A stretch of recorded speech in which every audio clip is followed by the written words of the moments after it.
大爷，我们走了。嘿，去吧去吧。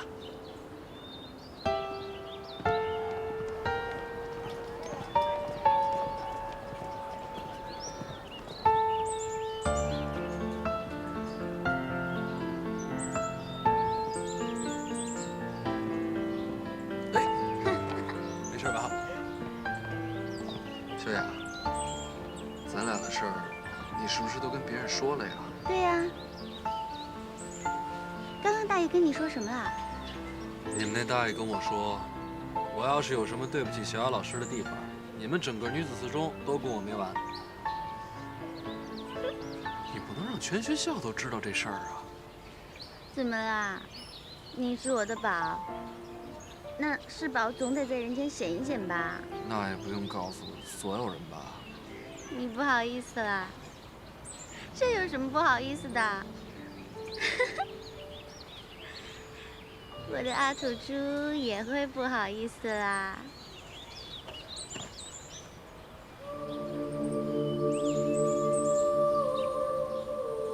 我要你一辈子都这样抱住我。我要下辈子都这么抱着你。小雅，毕业了，我就去找你的父母，我跟他们请罪，咱们结婚。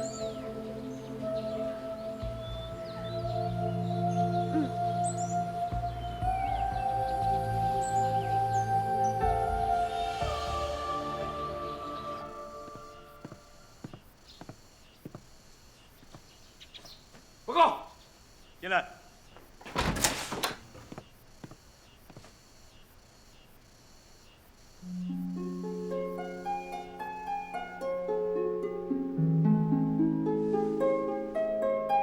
爹，伟国，来坐。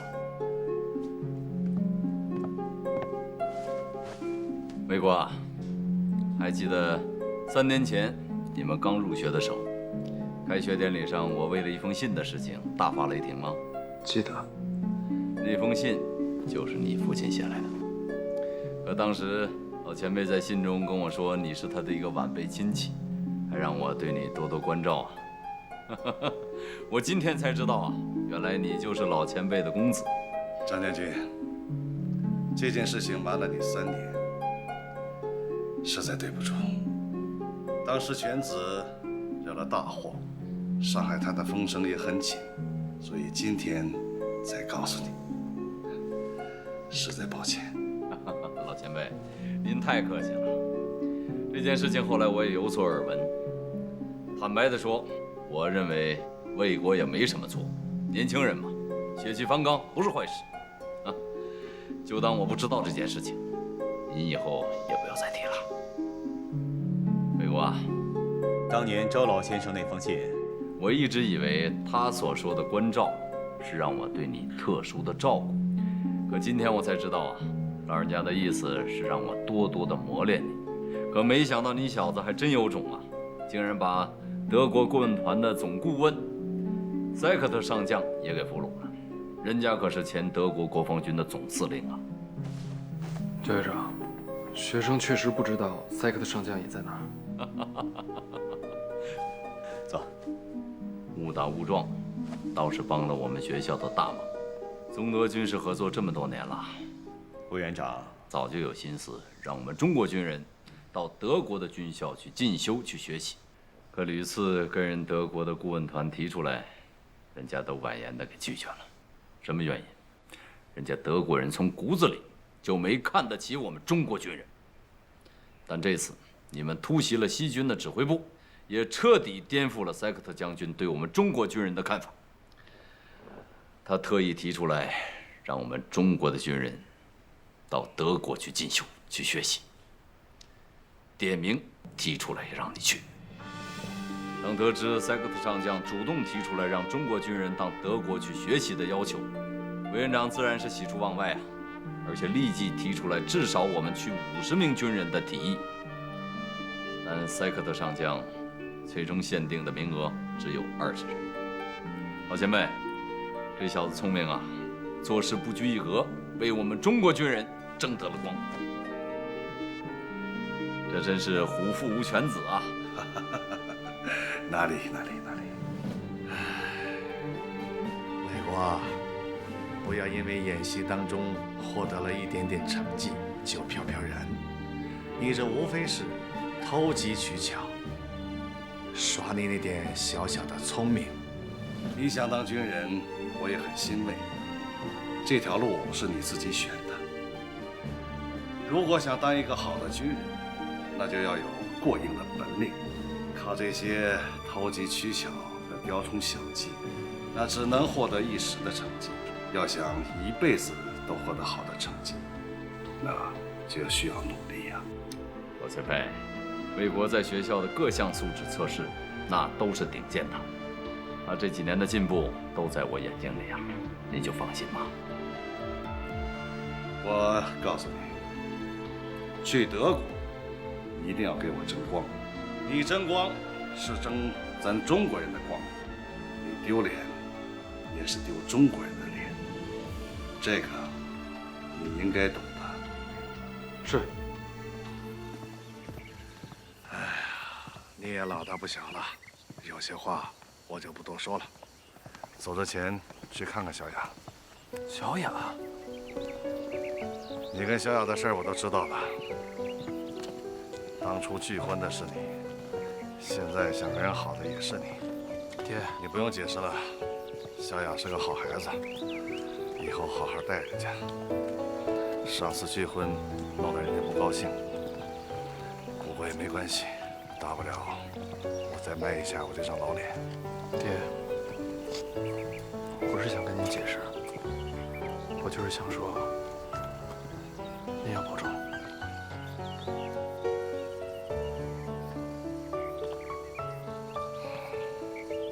你放心吧，你走以后，我就回苏州老家。上海这边不太太平，买卖我先关了。魏国，记住，好自为之。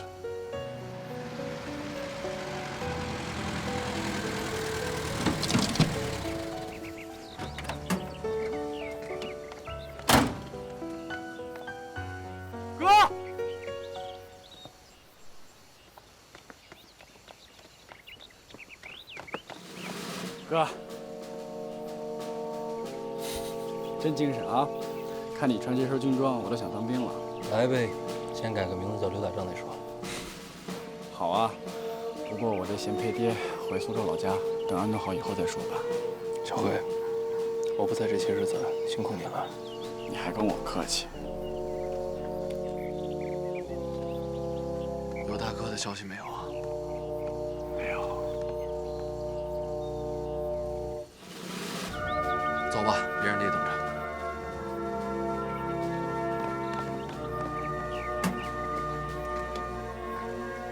别忘了给家里写信。会的。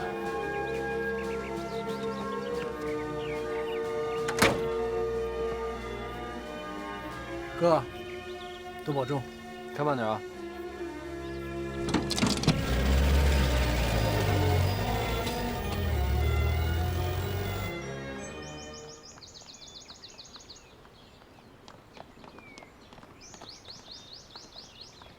等我们把婚期定下来，我就正式去跟我爸妈说，他们一定会明白你当时的行为的。你怎么不说话呢？你又怎么了？小雅，咱们的婚期，你看能不能再拖一拖？不是说好了毕业就结婚的吗？为什么呀？刚接到命令，要去德国柏林军事学院留学2年，过2天出发。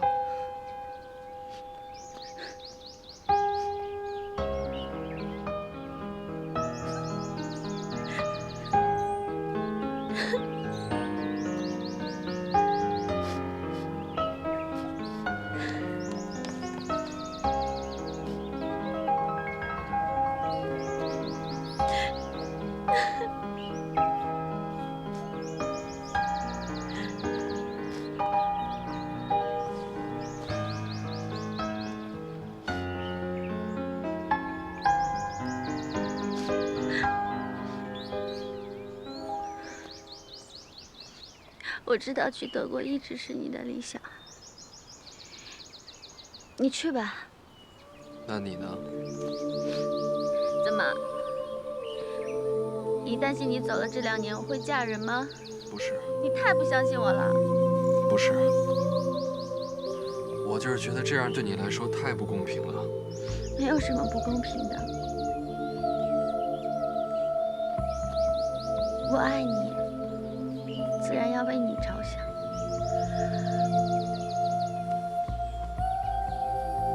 我的阿土猪是这个世界上最好的男人，顶天立地的男子汉，大丈夫。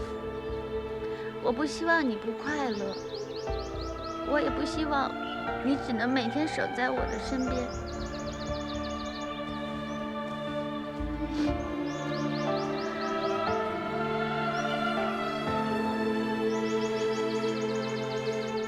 你快回去吧，过2天就要出发了，你得赶紧收拾收拾东西啊。你怎么不走啊？你走啊！你不听我的话了吗？你再不走我就生气了，我不理你了。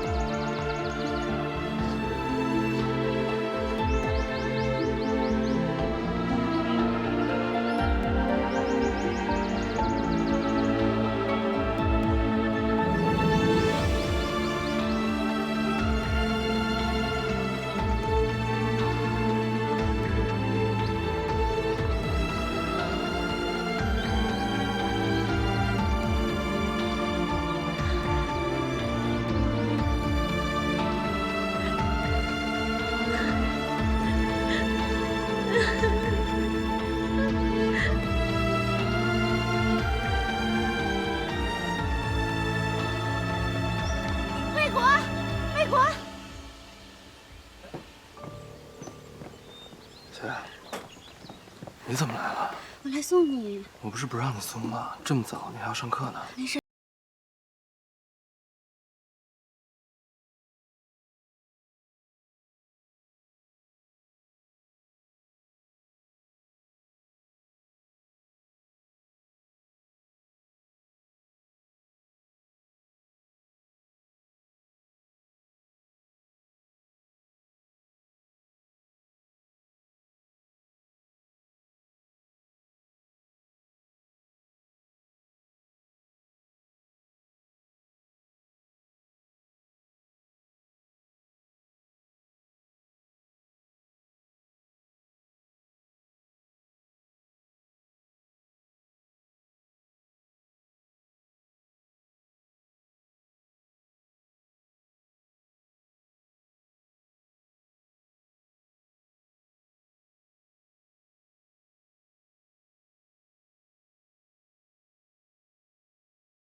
你们好，我是 William 少校，代表德国柏林的军事学院，欢迎你们的到来。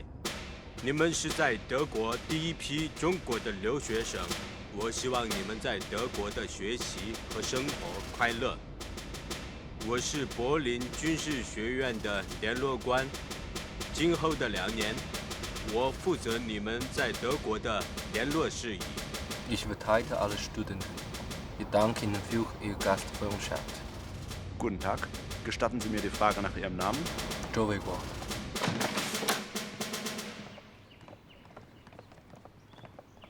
这是你们的宿舍。每个床都有你们的名字。哎，辛苦，你在这儿。啊，跟你对床。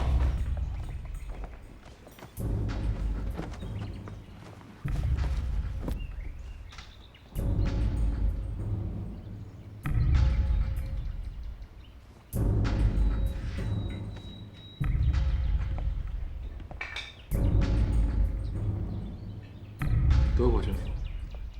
这是学校为大家准备的衣服，请换吧。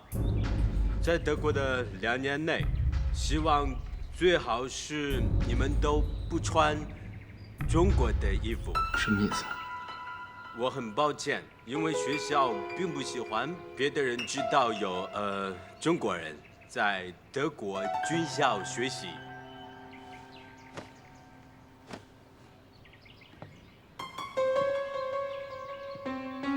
Sag mir, warum kann man nicht wissen?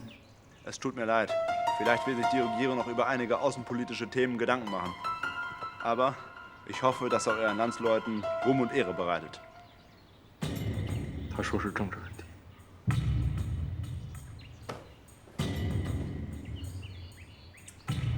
弱国无外交，我算是亲身体会到了。一路辛苦了，你们早点休息吧。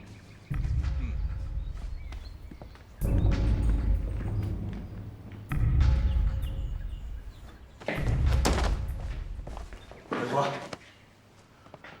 咱们现在是在国外，你得收收你的脾气了。收他妈什么收啊？他有多瞧不起咱们中国军人，你看见了吗？自己不是说了吗？弱国无外交。我就不信了，我偏得证明给他们看看，咱们中国军人哪儿比他们差。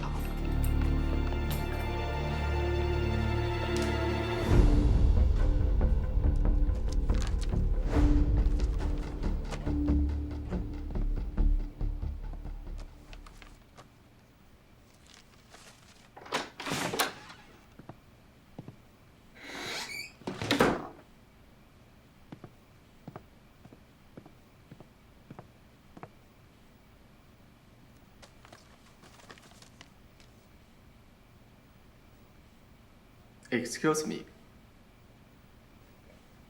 Can I help you? Where are you from? China, 苏州。你好。你好，你也是中国人吗？我叫周卫国，你从哪里来的？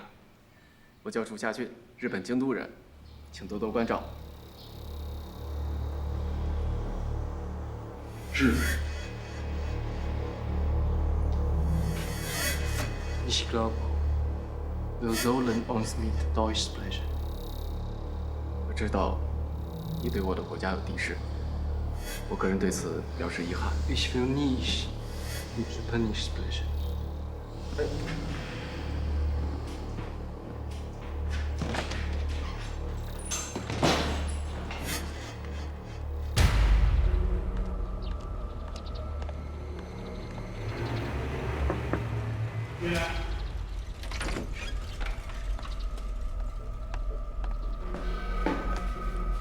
特务处特别任务组组员孙新普前来报道。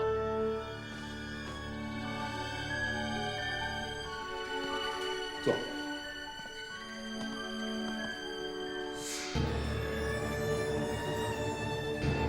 你们这次到德国学习的人员，都是党国的精英，更要防止养虎为患，特别是日本间谍和共党分子。这次德国学习期间，一定要记住自己的任务，发现有叛党叛国倾向的学员，立刻向我汇报。是。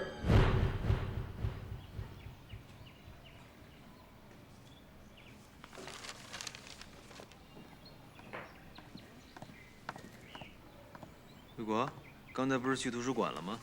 怎么回来这么早啊？看见一个日本人，太扫兴了，先回来了。这里怎么会有日本人啊？跟咱们穿的一样，也是过来留学的呗。德国军校也有日本学生。日本可是比咱们吃得开。咱们都过来留学来了，为什么日本人就不行啊？他既然在柏林军事学院，那他就是一个日本军人了。一个日本军人都能说一口流利的中文，可见日本是花了多大的功夫去研究咱们呀。在国内，大家都说日本是个弹丸小国，但是就没人想过，为什么这个弹丸小国能频频战胜咱们这个曾经的天朝上国？最可怕的敌人，就是他对你很了解，你对他一无所知。 Im Namen der Berliner Militärakademie heiße ich Sie herzlich willkommen. Sie sind alle Eliten aus zahlreichen unterschiedlichen Staaten. Hier werden Sie ein noch nie gewissenes Training durchleben. Ganz wahrscheinlich bis jetzt haben Sie noch keine Ahnung, was denn das für ein Training überhaupt ist. Und heute sage ich Ihnen, es heißt Spezialoperation. Wer kann mir sagen, was ist Spezialkampf?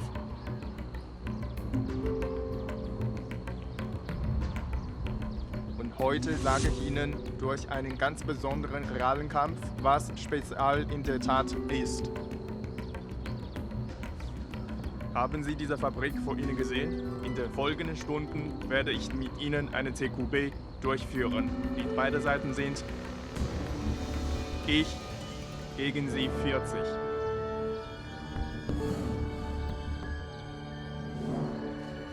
Meine Waffe ist dieser Stick mit Tuschpulver drauf.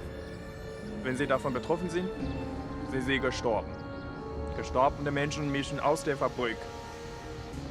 Und Sie können beliebige kalte Waffe auswählen. Dolch, Stein, Stahlrohr, alles, was Sie wollen. Sie können auch so gegen mich kämpfen, wie Sie wollen. Wenn Sie es wirklich geschaffen haben, mich besiegen zu können, werden Sie nicht bestraft, sondern Sie werden im höchsten Stand ausgezeichnet. Jetzt hören Sie mir zu. In 2 Gruppen, Gruppe A, Gruppe B.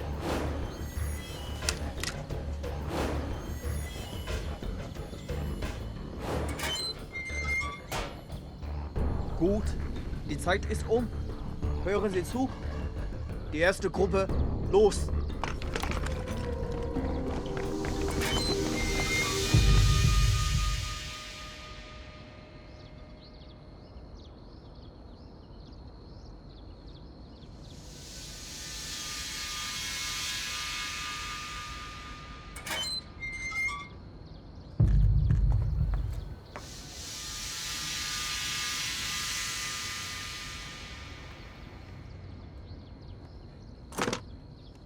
Hey, wie war denn? Keine Ahnung. Wurde gehackt, erschossen. Aber wie denn? Nein, nichts gesehen. Ist der Typ wirklich so stark? Ich habe ihn nicht gesehen. Nur betroffen. Am Herzen. Ihr verwendet Gewehre, er Pistole und ihr verloren. Was konnten wir denn? Wir sahen ihn einfach nicht. Konntet ihr euch nicht verstecken? Ich habe mich ins Rohr versteckt, aber trotzdem erschossen. Die zweite Gruppe, alle. Und los!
Warten. Die Ersten sind in einer halben Stunde alle erschossen. Um ihn zu besiegen, brauchen wir gute Taktiken. Was meinst du? Müssen alle auf dich hören? Wir müssen enge Formation halten. Mit der Menge, ihn zu bewähren. Das stimmt.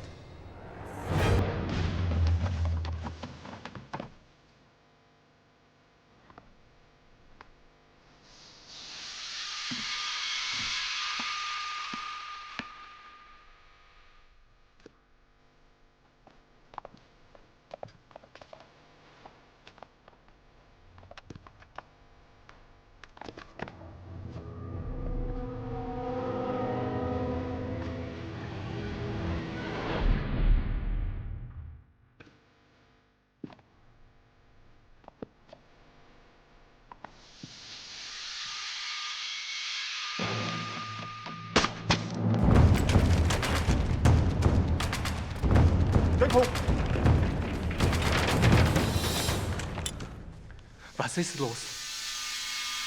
Er ist gefallen. Was? Du hast daran Schuld. Du hast uns zusammengestellt. Und er hat gute Chancen. Damit sterben wir schneller. Wir entscheiden unser Schicksal. Du, folge mir.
新伯，你怎么样？一张啊。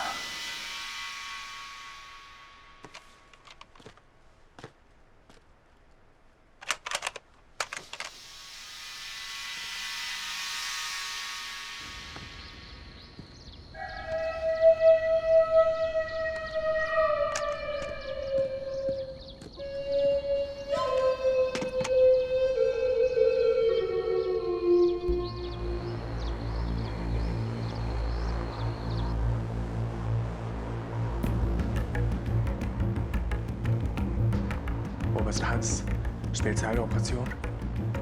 Ist echt gut. Das kann doch nicht ihn zu bewegen. Ihn zu besiegen. Wie schaffen wir das? Zumindest können wir ihn binden. Ihn zu binden? Wie schaffen wir das? Oder? Hast du eine Taktik? Ganz einfach. Wir können ihn finden. Ganz einfach. Wir können ihn nicht finden. Dann warten wir einfach hier. Was ist, wenn er auskommt? Dann haben wir doch noch Chance. Dann haben wir doch noch Chance, ihn zu schlagen. Gut. Dann machen wir so. Folgen Sie mir.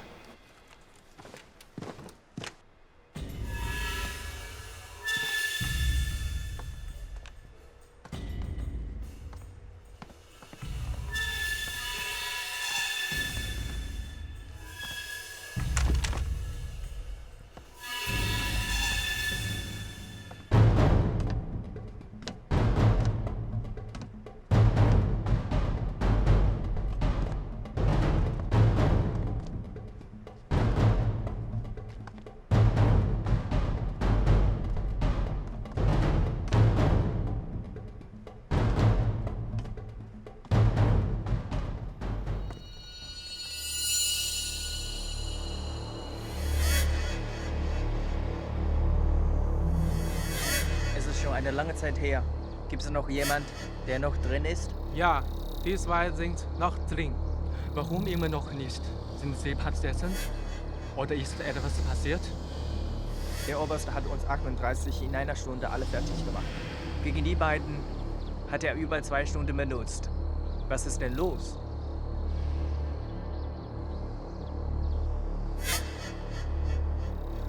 Hui Guo, wie lange ist her?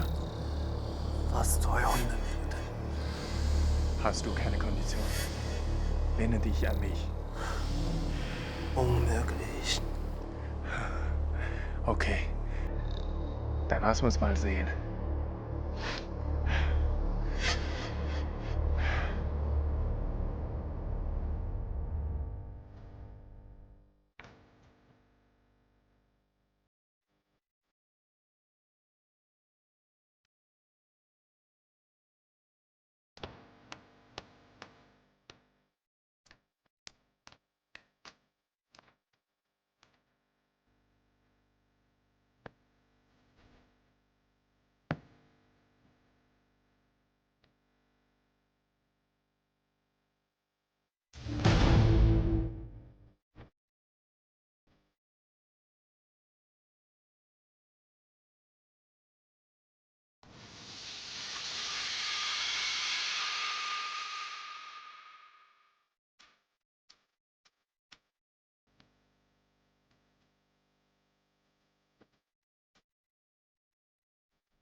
Liebe Kameraden, heute muss ich zugeben, die beiden Kameraden vor mir sind die Lehrlinge mit größtem Potenzial. Der Kampf war punktegleich. Beifall.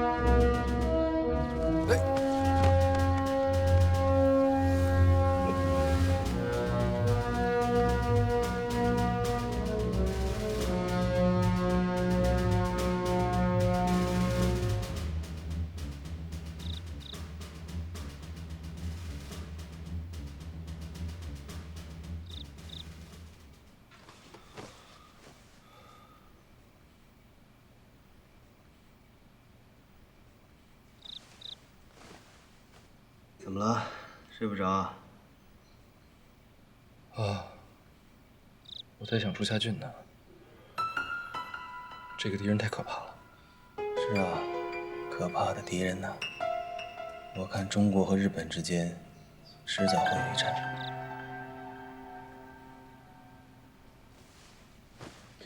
不行，我明天得学学日语去。什么？学日语？又犯哪根神经了？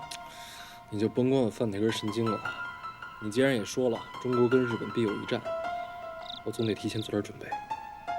对，知己知彼，百战不殆。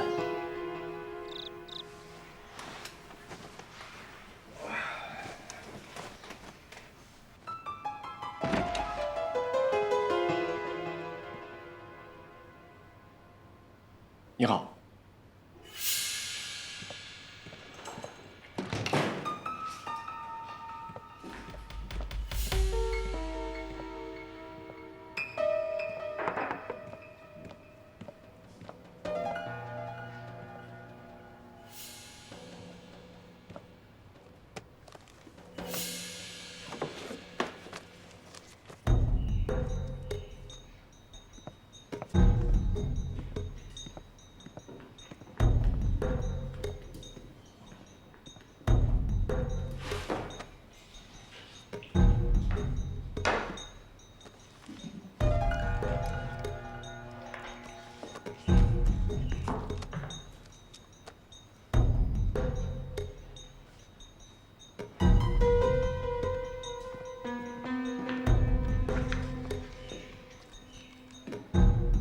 问，我可以坐在这里吗？其他地方不是也有座位吗？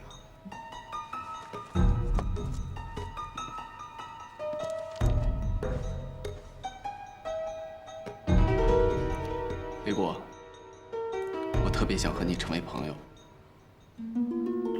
为什么？你在作战科目比拼中实在让在下佩服，所以和你做朋友是我的荣幸。那我们中国还有一句古话叫“道不同不相为谋”。你们日本现在侵占着我国大片的领土，我来这儿学习，目的就是为了把你们日本人赶出我的国家。今天我们在一个学校学习，明天我们就在一个战场上做对手，就这样，你觉得我们还能当朋友吗？在这一点上，我们日本人和你的观念不同。在我们武士道的精神里边，是希望和敌人做朋友的，因为和敌人做朋友可以发现他的弱点，从而提高自己的技能，以便在下次的战斗中取得胜利。你看，我了解你，更了解中国的文化，可是你了解我吗？如果咱们俩现在开战，你确信能打败我吗？不过，你将来会是一个很优秀的军官，因为你可以说一口流利的英语和德语。这能说明什么问题啊？这就说明你可以在这个地方获得第一手的学习资料，而你的那些同胞只能借助于翻译书，而他们的水平也借助于翻译书的水平。就像这几本翻译蹩脚的日语书，因为翻译水平差，你想学好日语，根本就是不可能的。还有一点，就是你恨日本人。你恨日本人，是因为你是个有血性的中国人。我也恨侵略我们国家的人。当然了，我也佩服爱国的人，所以我佩服你，因为你爱你的国家。你恨的是侵略你们国家的日本人，而我一直在这里念书，从来没有侵略过你的国家。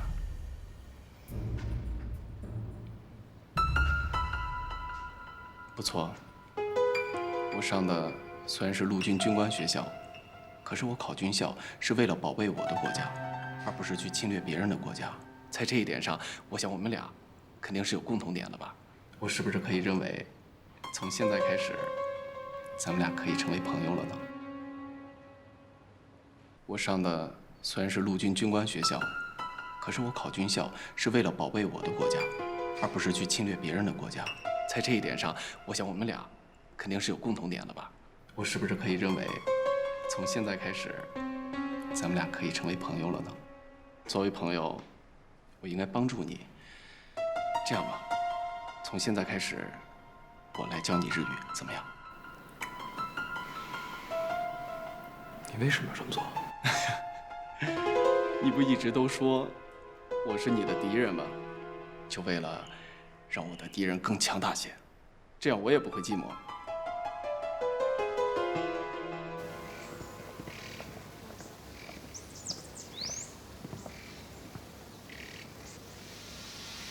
瞧，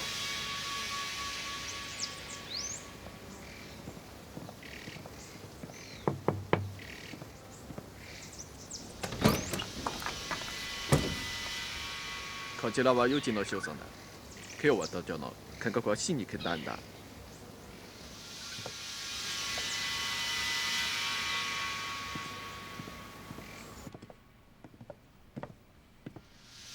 贝果，一会儿进去之后别说话，跟着我做，回去我再给你解释。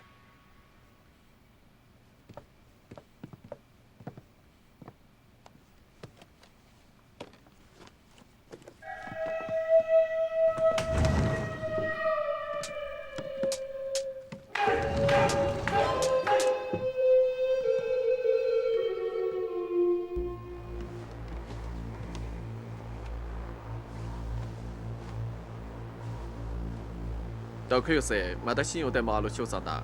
今日はわざわざ価格に来たんだ。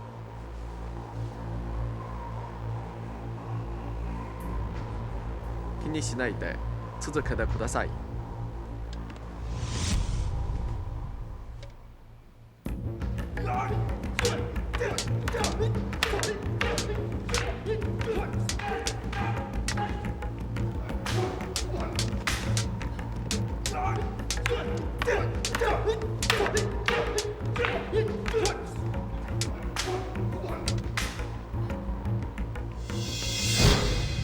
什么人来这里发言？去向被你们调戏过的女孩子磕头道歉。来呀！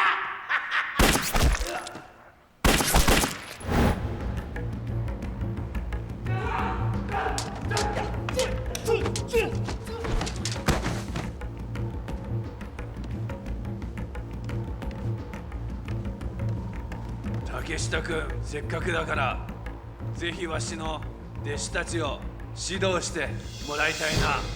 包括盗版你，阿妈也带。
さすが我が北進一刀流の一流の剣士だな。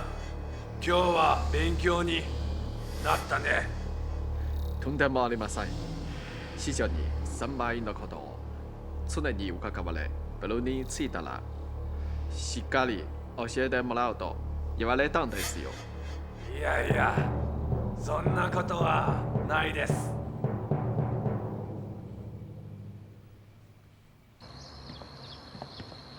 魏国，你好像有什么心事儿。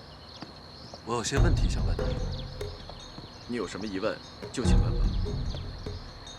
这个小千叶道场到底是什么地方？小千叶道场是一个剑道馆，是我们日本的北辰一刀流在德国的一个分道场。北辰一刀流。这个北辰一刀流到底是什么？北辰一刀流是日本剑道的第一大流派。大约在我们日本江户时代，由我们的流祖千叶周作成正大师糅合了北辰梦想流剑术和一刀流剑法所创，传至我的老师千叶真雄已经是第7代了。我看那个小千叶道场的人好像都对你很尊敬，你到底是什么人？你跟北辰一刀流有关系吗？小千叶道场是北辰一刀流的前辈千叶定吉正道在江户统町开设的分道场。后来他的传人离开了日本，来到了柏林，就把小千叶道场也带到了柏林，也算是我们北辰一刀流的一个重要分支吧。而我现在是北辰一刀流现任流主的唯一亲传弟子，所以他们很尊敬我。不对吧？我看刚刚他们对你的尊敬，那是发自内心的，应该不只是你老师的原因。我就知道瞒不过你，但是告诉你也无妨，因为我是剑道8段。8？你这么年轻你就剑道8段，你还让不让别人活了？魏国，我很高兴在德国碰到你，希望我们俩成为一辈子的好朋友，也希望中日两国的关系能够友好。我也很高兴能和你做朋友，但是现在看，中日友好恐怕是不可能的。不管怎么说，我们俩现在还是朋友，就这一点，就值得让我们高兴。是啊，主夏，既然是朋友，那我想求你一件事儿，不知道你答不答应啊？魏国拜托我的事情，我一定尽力做到。我想请你教我剑道。怎么了？你不乐意啊？我不是不乐意，就是很奇怪，你为什么突然间想学剑道呢？我也不知道为什么，就是觉得我应该学学看。好啊，那咱们就从明天开始。好啊。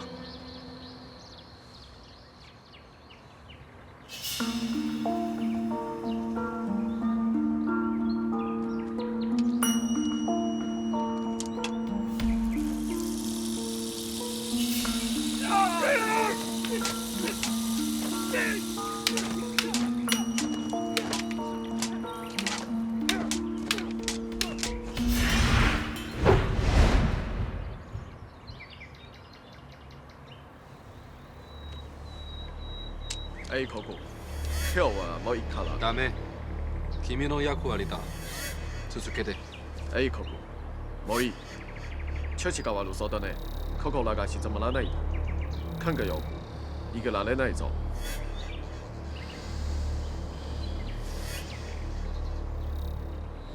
ああ。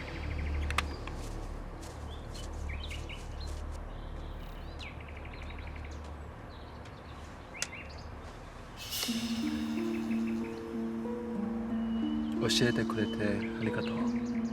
共には愛いらない。A ココ、どうしたんだ？なんでもない。昔のことをちょっと思い出してる。それは大切な思い出だね。ああ、あれらのことがなかったら軍人としてここに来るなんて不可能だよ。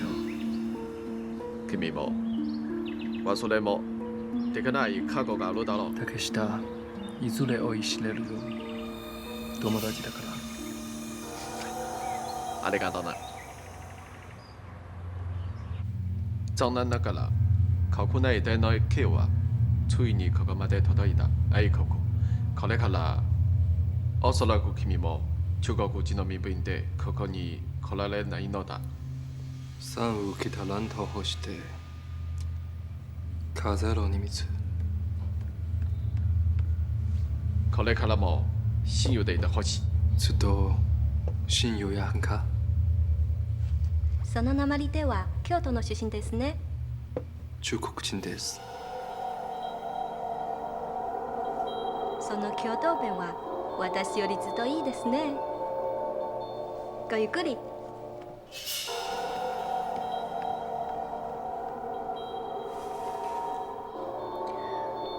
我挺佩服你的，在日本侨民区也毫不掩饰中国人的身份。你知道吗，北国？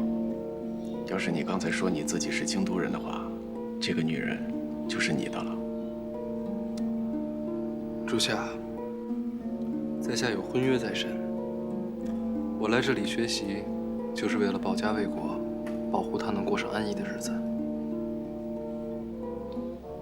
看得出来，你非常的爱她。她现在在哪里？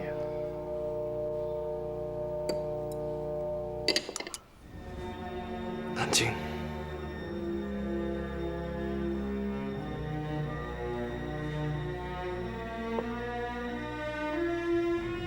你在想什么呢？想家了，想我的父亲，我的妻子，我的祖国。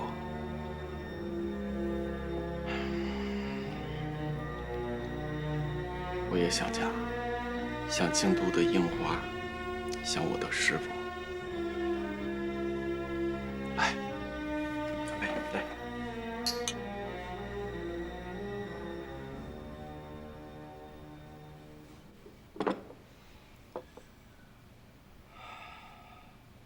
朱夏，我有一个问题一直在心里，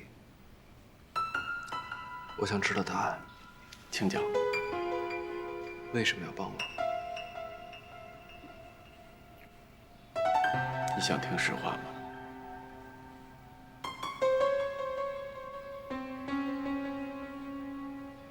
我希望日本战败。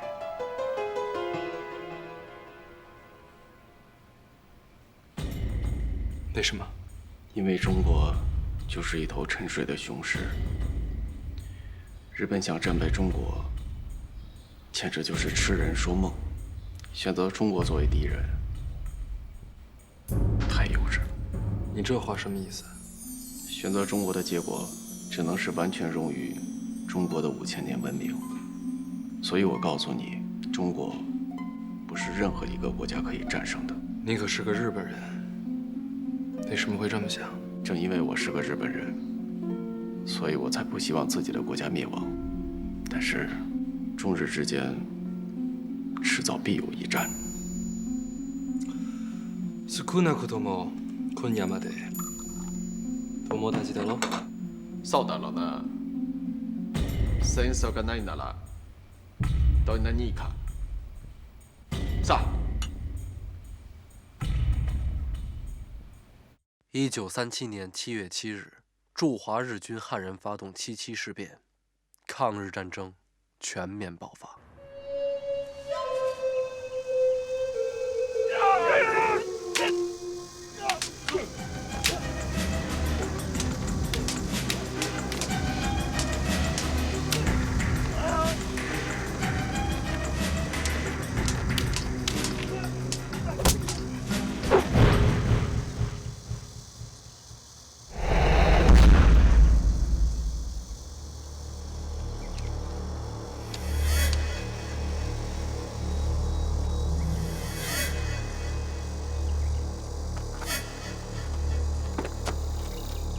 魏国，这是你第一次打败我，你的心乱了。终于要开始了。虽然你我都知道这是迟早的事儿。我今天上午接到命令，是明天晚上立刻回国，等候下一步指令。我接到的也是立刻回国的命令。祝你一路平安。我真的很遗憾，你我都是军人，军人以服从为天职，有时候我们都是身不由己。但你我还是朋友，不管以后中日两国的关系怎么样，我都会避免和你在战场上相遇的。你错了，只要中日交战，我们随时有可能在战场上相遇。古人有割袍断义之说，今天你我划地绝交。你记住，只要你拿着武器踏上中国的土地，你就是侵略者，你就是我的敌人。他日如果战场上相遇，我周卫国将竭尽全力，绝不手软。但如果你此后没有以军人的身份踏入过中国的领土，没有伤害过一个中国人，那你还是可以以朋友的身份来探望我。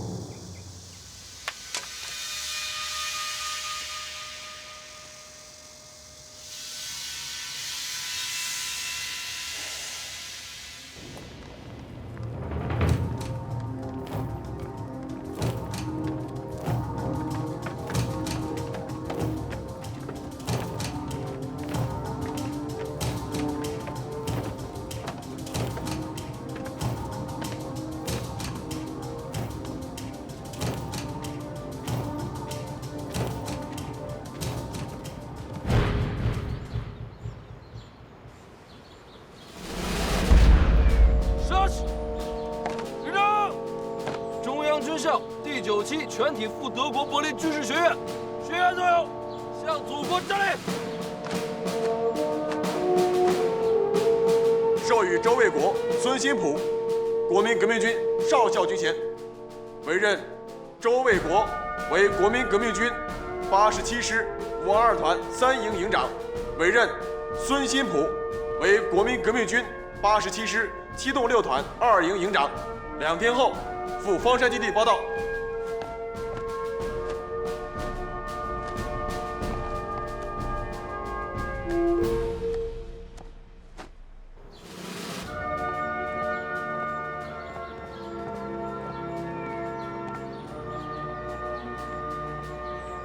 终于轮到咱们一显身手的时候了。走吧，老郑请喝一杯去。今儿不行了，今儿我得找小雅去。想你那没过门的媳妇儿了。哎，还不赶紧趁机会成婚？行吧，明天晚上6点到正厅见。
还好吗？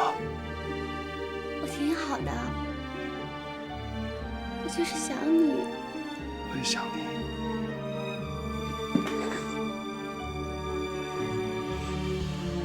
真的是我的阿土回来了。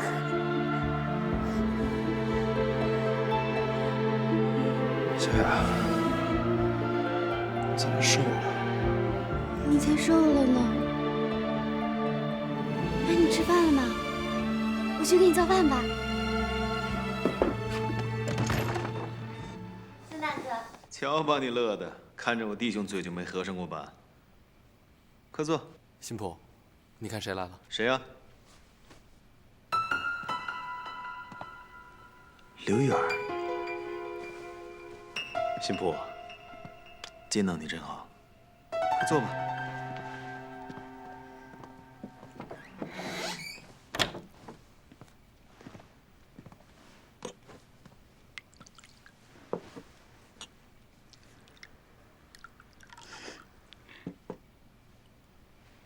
刘远兄啊，有件事我一直没搞明白，当年你是怎么从警备处宪兵眼皮子底下逃出去的？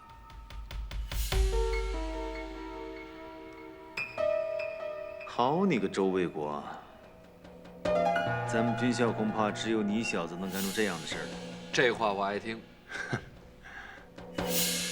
刘远兄啊，我一直认为你是我们这一期最优秀的，怎么就是共产党呢？共产党怎么了？我觉得共产党的主张没有什么不对的。小雅，咱不介入政治。过去的事不聊了，干了这杯酒。国难当头，国民党也好，共产党也好，都是兄弟。从明天开始，我们兄弟一起上战场。干杯！好。1937年8月14日，张治中将军率领87、88师向上海虹口杨树日军据点发动猛烈攻击，中日淞沪会战正式打响。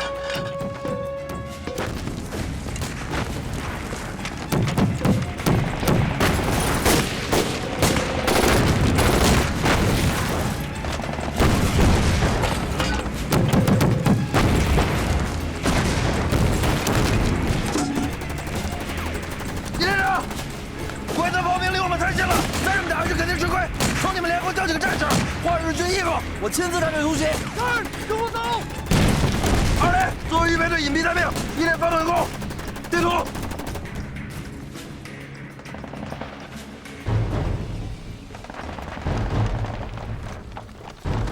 教官。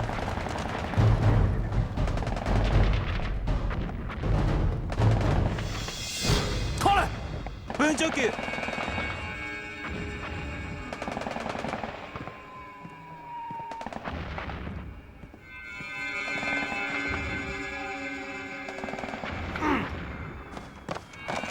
お疲れ様です。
门炮不用试射，6连发急速射，目标日军阵地，快！是。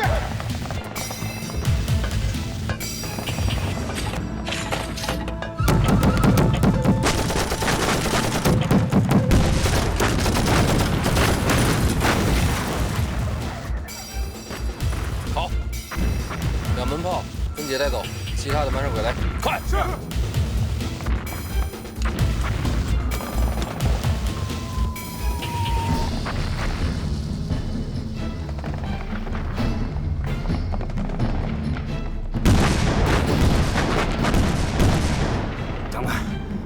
大鬼子真过瘾，在你面前，那些小鬼子就跟你捏的似的。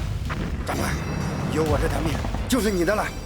少胡说八道，那个命是自个儿的，留着好好打鬼子。走。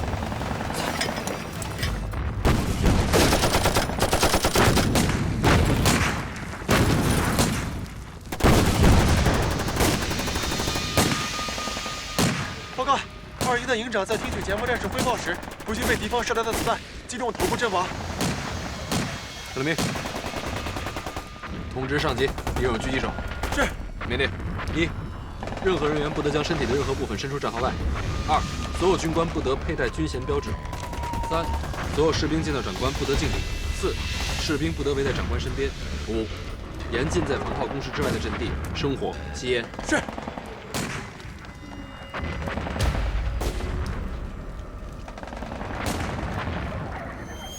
哎，兄弟，听说了？前2天那个524团的团长被狙击手打死，是吧？看来还是咱们团长英明啊！那当然了。哎，你也往里躲点。没事儿，我又不是当官的，小心点为好。对啊。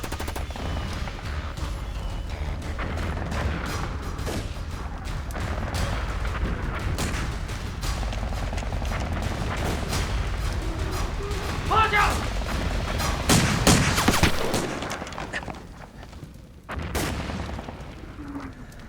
不错，小伙子，救了我一命。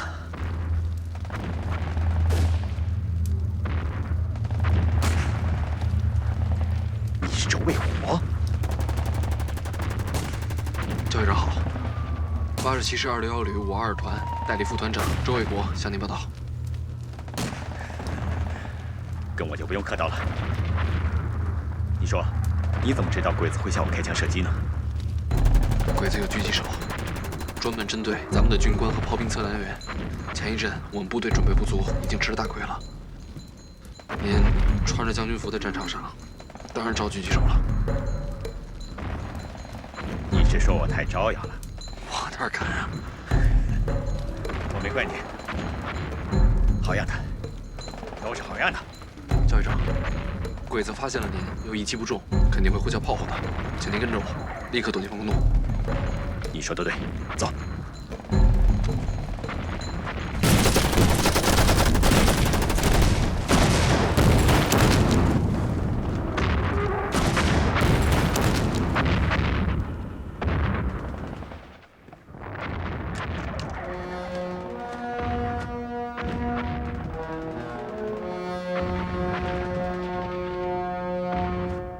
我以集团总司令的名义向你们表示慰问。希望你们发扬黄埔精神，不畏生死，继续勇往杀敌，誓死保卫阵地，流尽最后一滴血。哎，不要妄谈死字，留着有用之身，多杀日寇才是。卫国明白，日寇未出国门，不敢再提死字。好，不愧为中华好男儿。卫国身为黄埔人，就不敢给黄埔丢脸。你现在是少校代理副团长，那团长呢？团长和副团长都阵亡了，旅长任命我为代理副团长，负责指挥522团。我现在正式任命你为87师261旅522团上校团长。另外，你们兵员不足了，给你们增加1个连的人手，把我的警卫连给他。是。教队长，这怎么行啊？您深系京沪安危，如果遇到什么不测，为国难恕其罪。将有必死心，事无偷生印，这个仗才能打得赢。就这么定了，把我的警卫连给你们。但是你们一定要把这个阵地给我守好了。是与阵地共策。哎，又说死，让你们守阵地，不是要你们去死。你刚才说，日军有专门的狙击手，前一段我们没太注意，有了很大的伤亡。那现在呢？这个问题我向上面汇报过，我们团也制定了相应的防御措施，所以情况还可以。但是其他部队好像不是很重视。今天上午，友军的一个团长就在阵地上被狙击手狙杀了。愚蠢！你们的防御措施是什么？报告教育长：一，所有人员不得将身体的任何部分伸出战壕外；二，所有军官不得佩戴军衔；三，士兵见到长官不得行礼；四，士兵不得围在长官身边；五，不得在厨房、炮工室之外的地方生火、吸烟。好，很好。作战参谋，在，把这几项防备措施给我统计好了，回作战部整理之后，下发全集团军各部。在。日军有专门的狙击手，我们也必须得有，一定要杀杀日寇的威风。教育长说的是，但是我军没有专业的狙击步枪，也没有受过训练的人员。枪支不是问题，我们整个淞沪战区有4个德式装备的师，我就不信找不到几支狙击步枪来。至于狙击手，让他们到战场上去训练吧。是。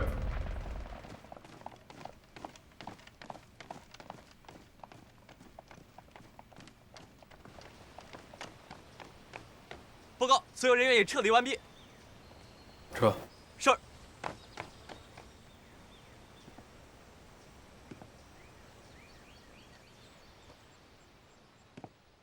1937年11月9日，中国军队放弃苏州河南岸除南市以外的阵地，向青浦、白鹤岗支线转移。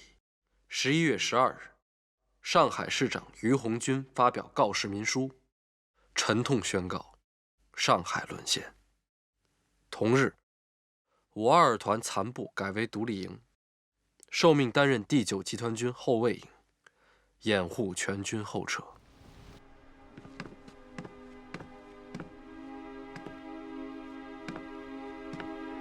小雅，刘远哥，跟我来一下。小雅，你收拾收拾，马上跟我走。走？为什么走啊？去哪儿？日本占领了上海，马上就要对南京进行包围。八路军办事处要跟国民政府转去武汉，我要护送相关人等去延安。我已经安排好了，你要么去武汉，要么跟我去延安。政府不是说要誓死守卫南京的吗？是，可是这迟早变成战场了。刘远哥，谢谢你的好意，我心领了。可是我不能跟你走，魏国他还在前线呢，我怎么能走了呢？正因为魏国在前线，所以你必须跟我走。可是我答应魏国要在这等他。刘远哥，你什么都别说了。小雅，你听我的，你必须跟我走。我哪儿也不去，我就在这等他回来。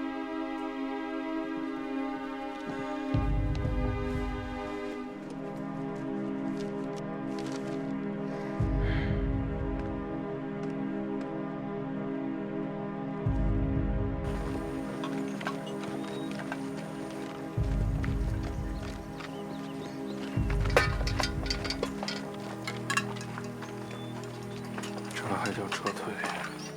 这他妈就是溃败！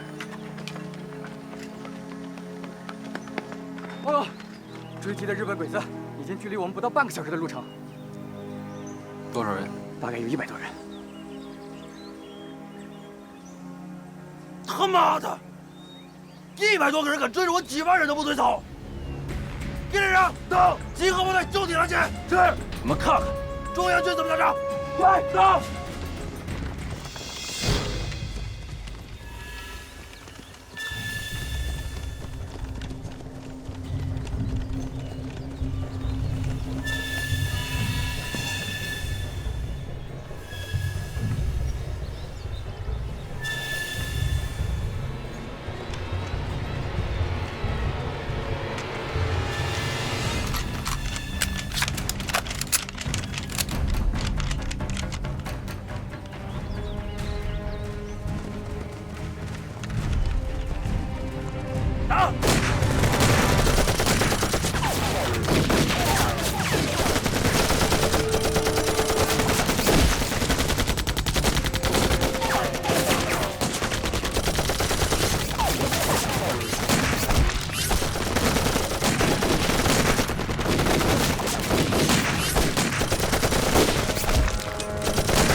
正面狙撃撃て。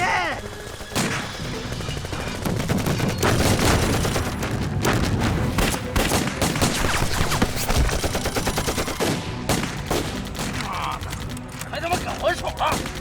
给我穿上他们！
全部歼灭，我一烧不到17人。如林阳的兄弟们，都是好样的，决战到底，杀！杀！杀！杀！杀！杀！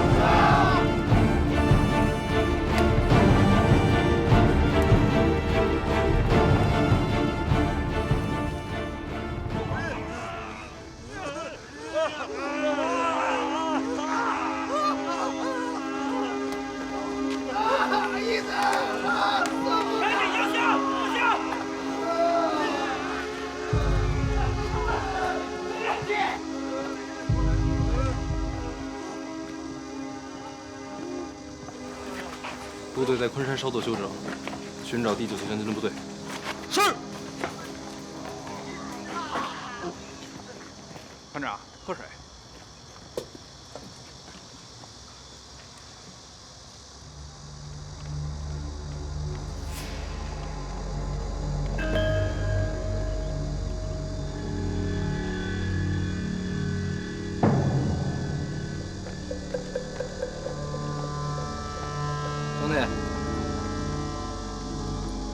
哪个部队的？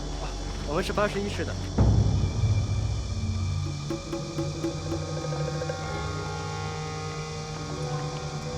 这排长说话带日本味儿。什么？你看他们样子，像是刚从战场上下来吗？鬼子渗透进来的。娘的！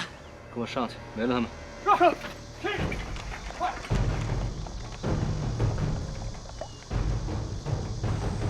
前面人我占药，再不占我开枪了！前面人我占药！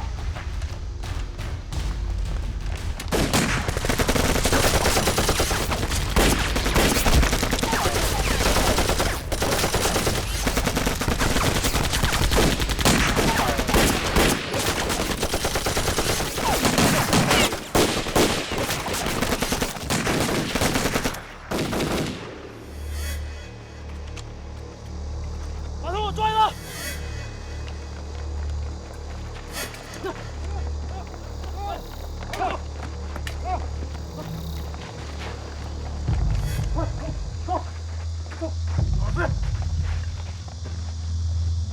弟兄们，你们可得给我们做主啊！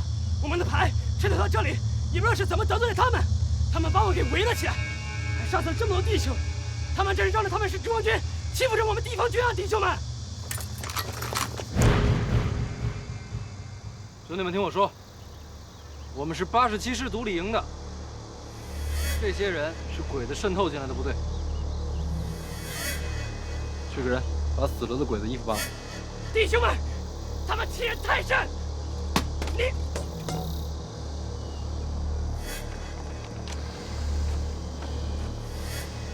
是日本人！是日本人！是日本人！看见了吗？这些人的下身都围着这种兜裆布，大老爷们儿的，穿个跟尿片似的东西，不是鬼子能是什么？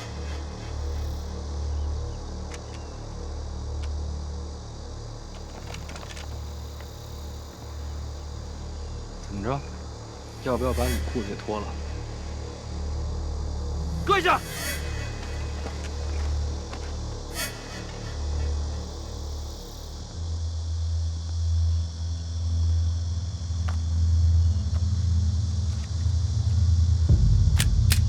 好了，我承认，我是日本军人。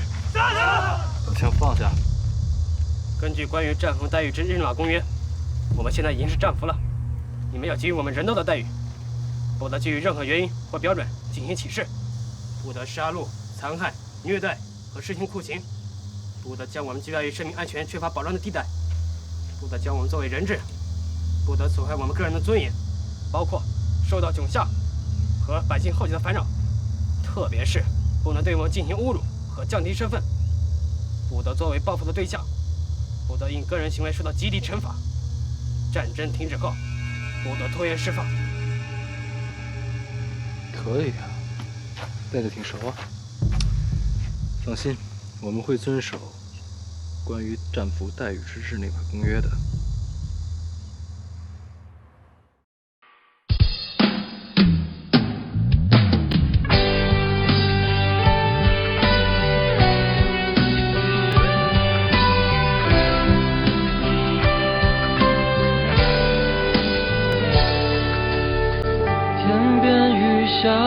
一抹夕阳，思念也被带给远方，渴望的爱情藏在心底，背起行囊，远走四方。有些时候，你我一样，挣扎着寻找方向，渐渐触摸到世间冷暖，也不寻常，也不慌张。我想做人一定要坚强，我想人间盛开着善良。我想所有的你都快乐，我想和你微笑面对忧伤。生命旅程就是战场，别再逃避，别再失望。